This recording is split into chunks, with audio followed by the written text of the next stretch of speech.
Hello ladies and gentleman, क्या हाल है आप सबकी। उम्मीद करता हूँ आप सब लोग बेहतर होंगे और बहुत ही बढ़िया होंगे। तो सुनने में आया था पेपर लीक कराया था किसी ने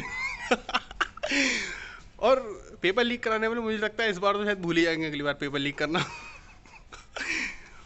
अब क्या करें इनका, क्योंकि 28 तारीख को, जैसे कि आप सबको मालूम है, 28 नवंबर 2021 की यूपी टेट की परीक्षा थी जो कि रद्द हो गई थी। मैं भी था उस एग्ज़ाम में और मेरी प्रीवियस वीडियो शायद आपने देखी होगी। अगर नहीं देखी तो जाके देख लिए एक बार, कोई बात नहीं। काफ़ी सारे बच्चों को उसका दुख हुआ था, ऐसा नहीं है, दुख मुझे भी था। लेकिन यह है कि अब किसी चीज़ का कंटिन्यू दुख करके और नुकसान ही है। अब काफ़ी सारे, क्योंकि काफ़ी लोगों का कहना था कि प्रश्न पत्र काफ़ी हल्का भी था, कुछ का कहना था टफ है। लोगों की अलग अलग होती है। सिंपल सी बात, अगर आपको आता है तो आपके लिए सिंपल है, नहीं आता तो टफ है। अब बात करते हैं आगे की। तो कार्रवाई उसी दिन से स्टार्ट कर दी गई थी।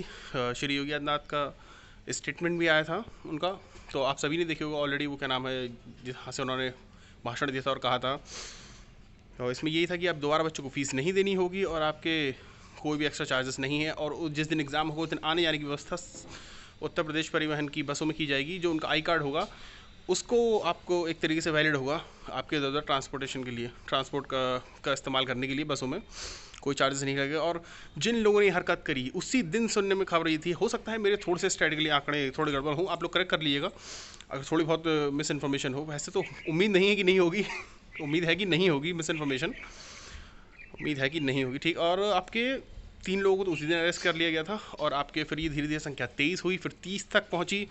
और काफ़ी लोगों ने कहा था कि देखिए पॉलिटिक्स तो चलती रहती है, सब लोग अपने अपने स्टेटमेंट देते हैं कि परीक्षा नियामकों पे और सचिव पे कभी कभी कोई कार्रवाई नहीं होती। तो यहाँ तक कि जो परीक्षा नियामक हैं वो भी एक तरीके से दोषी पाए गए इसमें गोपनीयता ना बरतने के नियमों में, और वो भी सस्पेंड हो चुके हैं। और आपके जो जिस प्रिंटिंग प्रेस ने उसकी छपाई करी थी वो भी, उनके मालिक भी अरेस्ट हो चुके हैं। क्योंकि ये था कि उनके पास में जो आपके आज के न्यूज़पेपर में था, जो सुरक्षा के इंतज़ाम थे वो उनके पुख्ता नहीं थे उसमें, और उन्होंने भी छपाई कहीं और करवाई थी। और काफ़ी सारे रीज़न है और अभी भी कार्रवाई चल रही है और लगातार ताबड़तोड़। तो उम्मीद करते हैं इस बार पेपर लीक करने वालों पर ऐसी कार्रवाई हुई है कि पेपर लीक करना तो भूल ही जाएँ, और बेहतर भी यही है। बहुत से लोगों की उम्मीदें जुड़ी होती हैं एग्ज़ाम से। लोग कहते हैं कि चला गया तो क्या है, फिर दे लेंगे। उनसे पूछे जिनकी उम्मीदें होती हैं, उनसे पूछे जिनका कुछ मकसद होता है, जिनका कुछ एम होता है। मान लीजिए बहुत से लोगों का नहीं भी है एम, अगर है भी कुछ भी जो भी है, फिर भी ये सही नहीं है। किसी का होता है, किसी का नहीं होता है। खैर ये तो बात की बात है, या फिर जैसा आप बेहतर सोचें, सबकी अलग अलग अपनी राय है। तो उम्मीद करते हैं इसी के साथ ये भी आपको पसंद आया होगा। और लेकिन वास्तव में पेपर लीक हुआ था और कुछ कार्रवाई हुई है। अब इसमें भी काफ़ी सारे लोग पॉलिटिक्स ढूंढ ही लेते हैं कि बहुत से लोग यहाँ तक भी कहते थे कि हमें क्या पता क्या सच है क्या नहीं। तो किसी पे तो विश्वास करना पड़ता है, और अगर नहीं करते हैं तो आंकड़े और तथ्य झूठ नहीं बोलते। और बाकी समर्थन किसी का नहीं, जो सही करे समर्थन उनका, और जो कार्रवाई नहीं करें या फिर जो सही नहीं करेंगे तो विरोध तो उनका है ही। और रही बात, लगे रहिए स्टेटमेंट और ध्यान रखिए। बाय।